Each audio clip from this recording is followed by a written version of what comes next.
Assalamualaikum warahmatullahi wabarakatuh. Perkenalkan nama saya Rijal Jailani, mahasiswa Prodi Sistem Informasi dari Fakultas Sains dan Teknologi UPBJJ Bogor dengan NIM 035554761. Oke, pada kesempatan kali ini saya ingin melakukan praktikum tugas 3 dari basis data, yaitu melakukan transaksi dan juga praktikum basis data terdistribusi. Oke, mungkin langsung saja ke langkah-langkahnya. Kita langsung saja masuk ke PHP MyAdmin ya. Nah, di sini ada data tabel yang sudah saya buat sebelumnya pada tugas 2 ya. Di sini kita langsung saja masuk ke menu yang routine ini ya. Di sini saya pilih create new routine. Oke, di sini saya beri nama transaksi 1 ya misalnya. Lalu saya atur parameternya. Di sini saya akan masukkan data transaksi seorang pasien ya misalnya.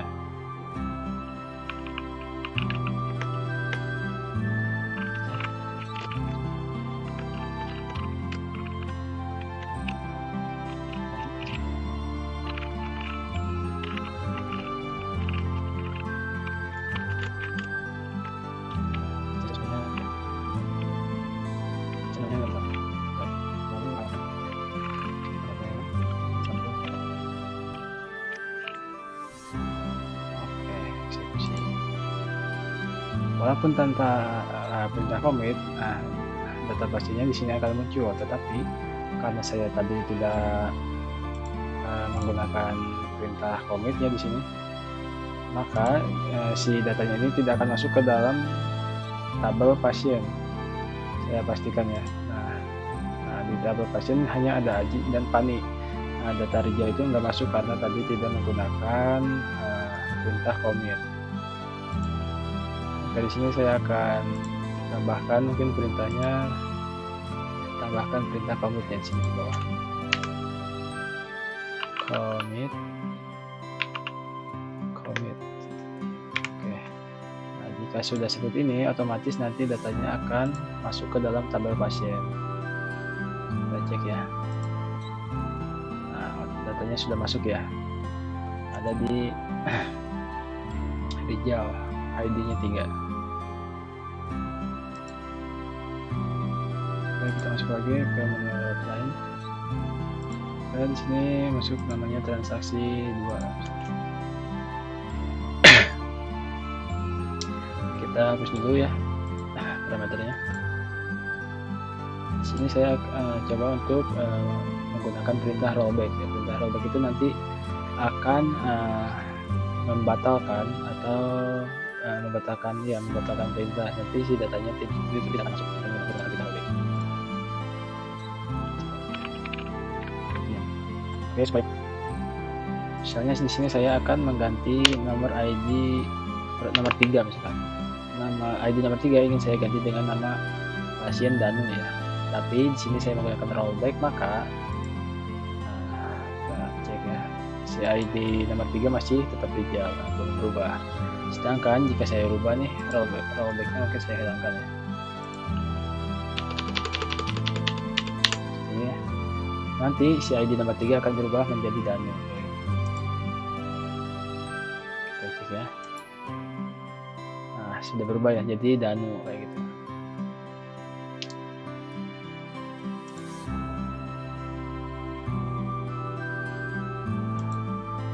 Oke, kita buat create new routine lagi. Di sini saya kasih nama transaksi 3 ya. Misalnya ini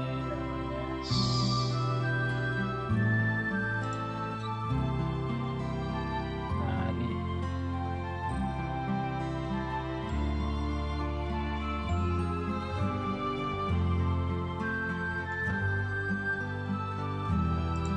Di sini saya menggunakan save point ya. Save point itu gunanya itu untuk menandai titik.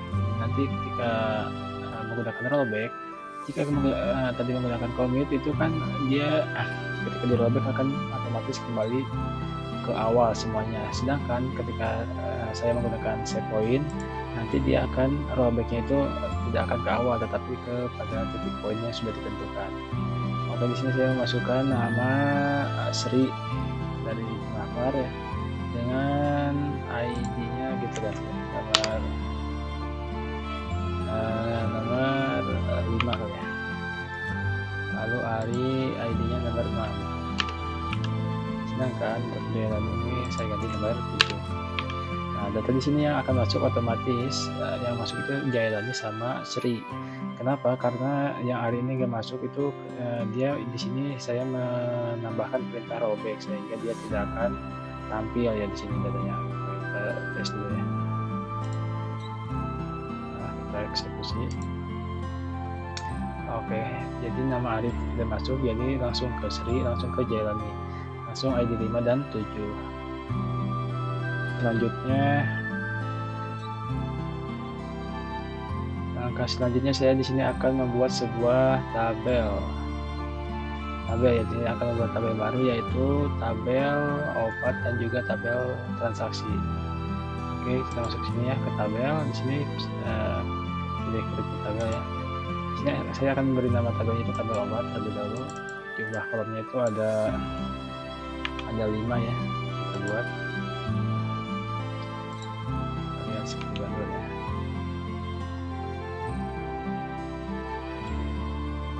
Tabel obat.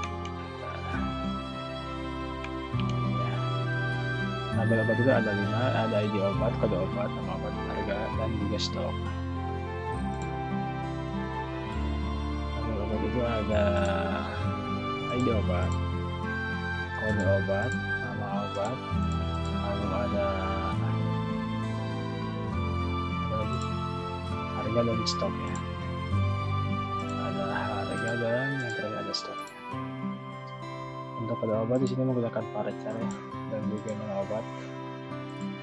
Paracarnya mungkin saya pilih 50 kata saja. Sini primary key-nya itu adalah ID obat ya. Lihat ya, ID obat. Setelah ini kita langsung simpan saja. Oke, tabel obat sudah ada ya, sudah dibuat. Selanjutnya kita membuat tabel baru yang bernama transaksi obat ya. Di sini juga jumlah kolomnya sama, ada 5 ya. Kita buat terlebih dahulu. Di sini transaksi obat itu ada ID transaksi, ID pasien, ID obat, jumlah, dan total harga. Ini saya masukkan ID pasien ya. Pasien. Oh, ID transaksi dulu. ID transaksi. ID transaksi, ID pasien, ID obat, jumlah, total harga. Di sini semuanya menggunakan integer ya. Dan di sini primary key-nya itu adalah ID pasien. Di sini primary key-nya. Oke, langsung kita simpan saja. Di sini tabel transaksi obat sudah dibuat ya, sudah berhasil dibuat. Langkah selanjutnya kita akan mengkoneksikan semuanya ya. Pertama-tama mungkin di sini kita harus ganti indeksnya dulu ya. Di sini yang kita masukin itu ada ID transaksi ya. Lalu ID pasien. Lalu ada ID obat. Oke. Selanjutnya di tabel obatnya. Untuk tabel obat di sini cuman ID obat saja. Ubah indeksnya. Oke, ini sudah semua ya. Tinggal kita hubungkan semuanya ya di sini di menu designer.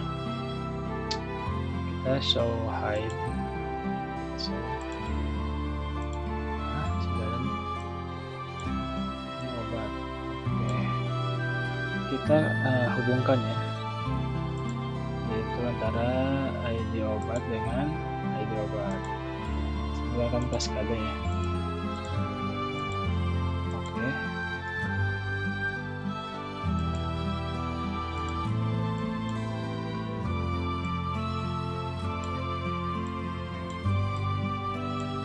Selanjutnya kita hubungkan yang namanya ID pasien.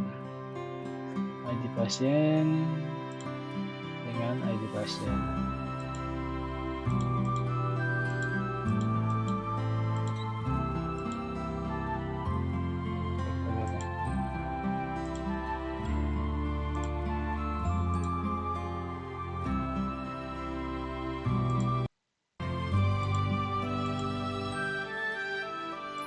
Oke, ini sudah terhubung ya.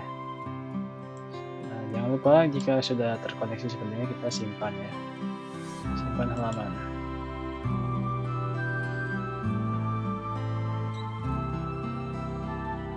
Oke, ini disimpan ya. Selanjutnya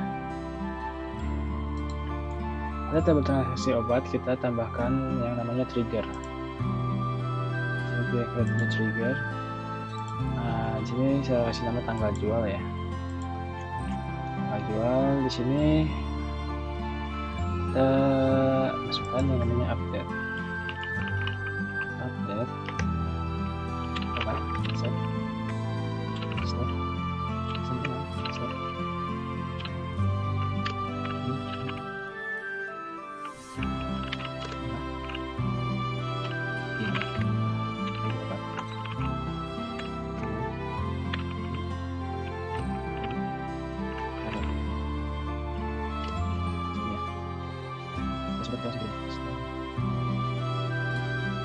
Sudah ya. Ekspor ya. Selanjutnya kita ke obat. Kita coba tambahkan obat ya. Misalnya ID obatnya itu 11. Saya kasih kode misalkan P001 lah. Nama obatnya paracetamol ya. Paracetamol. Misalkan harganya 5.000, stoknya 20 misalnya. Nah, itu obat yang kedua itu ID-nya 12. Kodenya Z. Ini obatnya zinc ya. Di sini saya masukkan harganya itu 20.000 lah misalnya. 20.000, stoknya itu ada 10. Oke, kita kirim ya. Kita cek ya. Nah, oke, di sini obatnya sudah ada paracetamol dan juga zinc. Dengan harga paracetamol itu 5.000 dan zinc 20.000, stoknya ada 10 dan untuk paracetamol ada 20. Oke, kita tes ya apakah ini sudah bekerja ya. Kita cek ya di sini. Transaksi obat. Misalnya transaksinya 1. Misalnya si Sri ya, si Sri dia mau beli obat paracetamol. Jumlahnya itu misalkan dia beli 5 lah. Dengan tadi paracetamol itu harganya 5.000 ya, berarti 25.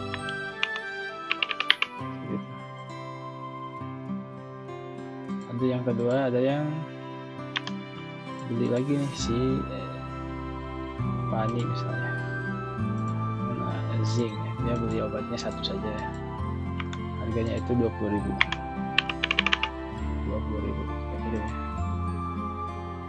Oke, kita cek ya obatnya. Nah, otomatis si paracetamolnya ini sudah berkurang menjadi 15 karena tadi ada yang beli 5 dan zincnya berkurang 1 karena tadi ada yang beli 1.